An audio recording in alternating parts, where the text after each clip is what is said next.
Do you ever see a poker hand completely play out and wonder to yourself, does anyone even know how to play this game?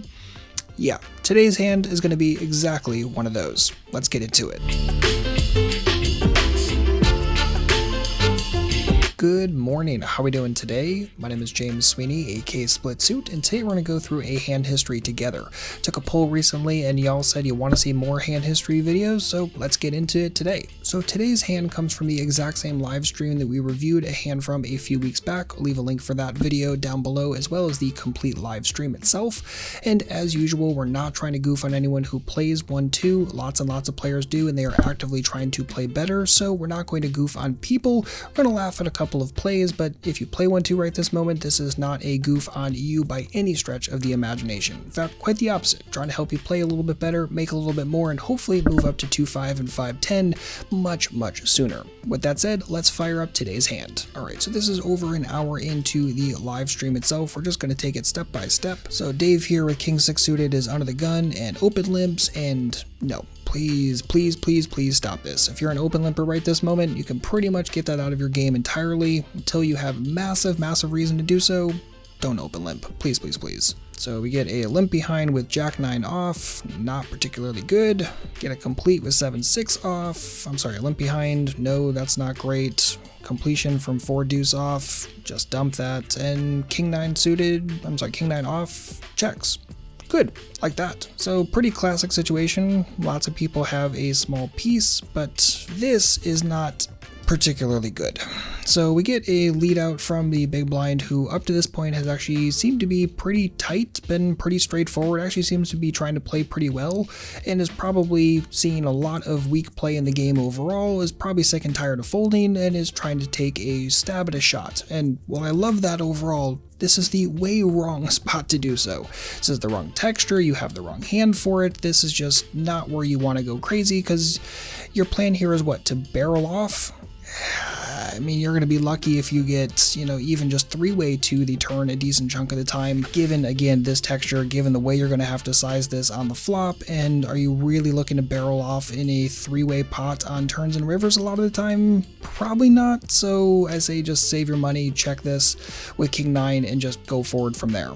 Maybe he thinks he has King 9 of spades, he doesn't, so because of that, I really don't like this lead. Continuance with the overcard and flush draw from King 6 suited. Again, not even sure how the heck that's in this hand, but it is. 7-6 continues, so Jack 9 calls as well with top pair. Nothing super shocking, at least in terms of the flop play from everyone after the bet itself is made. Turn is a 6, and our boy Brian continues trying to fire at this thing, and fire 16. And again, this is just kind of baked into that plan overall of if you're going to bet flop, you're probably planning to barrel a decent chunk of the time, and this is even worse, right? Because now we're 4-way to the turn, and the 6, yes, it gives you the gut shot, but again, what's your barrel off plan? You're firing 16.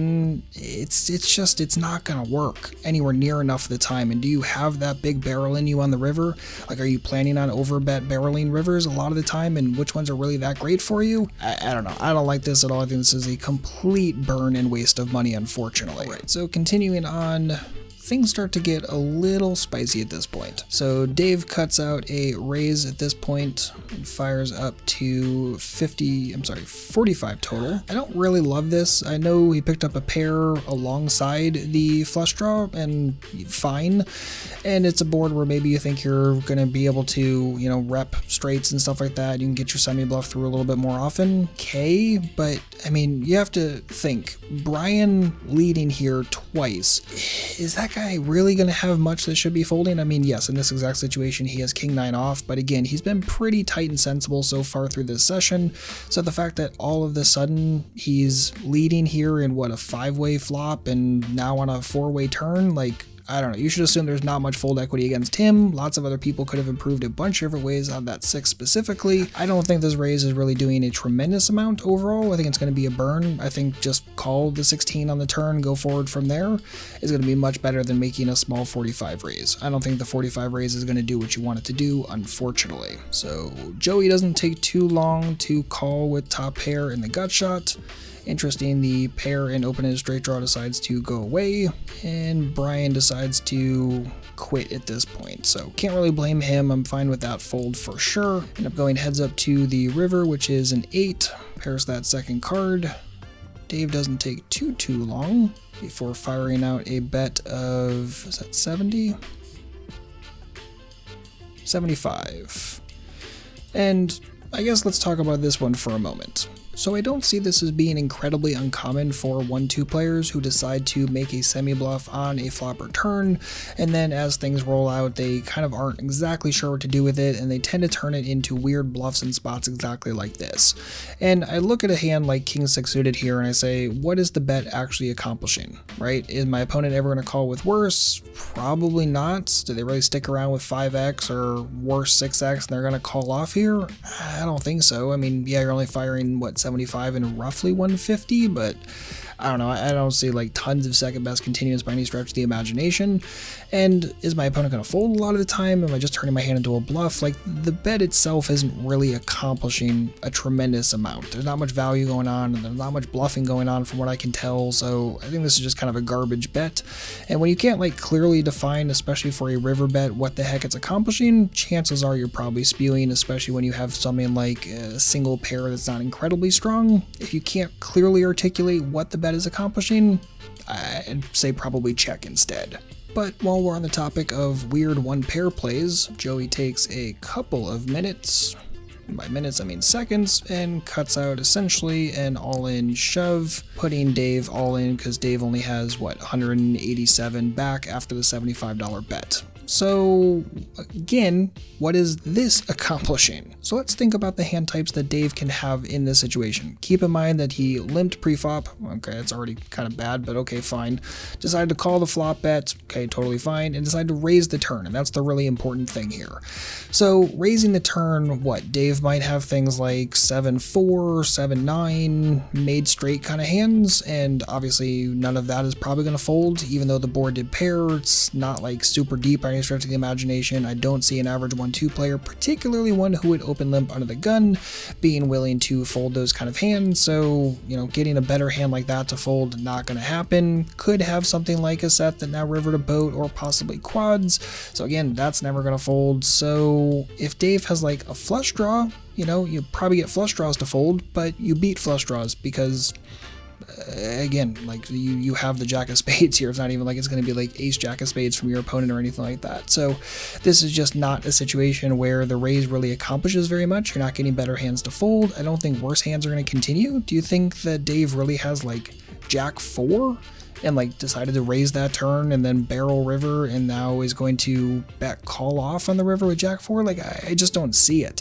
So this raise just again is kind of a complete burn. It's not really doing anything good for our, I guess, hero opponent, for Joey in this situation. So with all that said, let's finish up the rest of this hand. Again, Joey decides to shove or make a committing all in, putting Dave all in. Dave ponders and continues pondering, makes my favorite face in the world of that makes no sense, what the heck. Continues thinking, trying to talk himself into a huge hero call here. I just don't see enough air in Joey's range in this situation. I don't see any reason to make this hero call without some really big reads. Even more so because you block the flush draw, right? And Dave finally lets it go. So I like the bet fold, or at least the fold part on the river, but I do think that the bet itself is, again, not really doing anything. The raise on the end from Joey, I don't see doing anything. This is kind of a classic 1-2 hand. And it's classic for all of the standard 1-2 reasons, right? We have open limping preflop, we have limping behind with complete garbage hands, we have multi-way flops, we have people that are trying to get active in multi-way flops who just should not be, we have people trying to get active in multi-way double barrels when they definitely should not be, we have raising with hands that don't really make any sense, we have bets with hands that don't really make any sense, we have tanking on the river, which, I don't know, are you watching too much WSOP, or is it like you're really trying to think about how to hero call this off? It's classic 1-2. And that's all before you factor in kind of the big picture thing, right? Especially if you watch this entire live stream or pay attention to a complete 1-2 game, is that it's usually pretty darn loose passive, and then all of a sudden there's this random spazzy spurt of just complete aggression for no reason. Completely unexpected, with ranges and hands that make very little sense, or at least are completely surprising. This is, again, very standard behavior at 1-2, and this is why I think trying to find massive hero folds in 1-2 is going to be something that isn't the best of ideas, because you never know when that random spaz out something exactly like this is going to happen. So again, if you have great information, sure, but overall I think there's quite a few things that could have been fixed in this hand to make it much better for, well, lots of different people in this specific hand. But that is going to wrap it for this one. Hopefully you enjoyed. If you have any comments or questions, please do not hesitate to leave a comment down below, and of course a thumbs up would be massively appreciated if you enjoyed it. If you need anything at all, please don't hesitate to let me know. Otherwise I'll see you back shortly with a brand new video. In the meantime, good luck out there and happy grinding.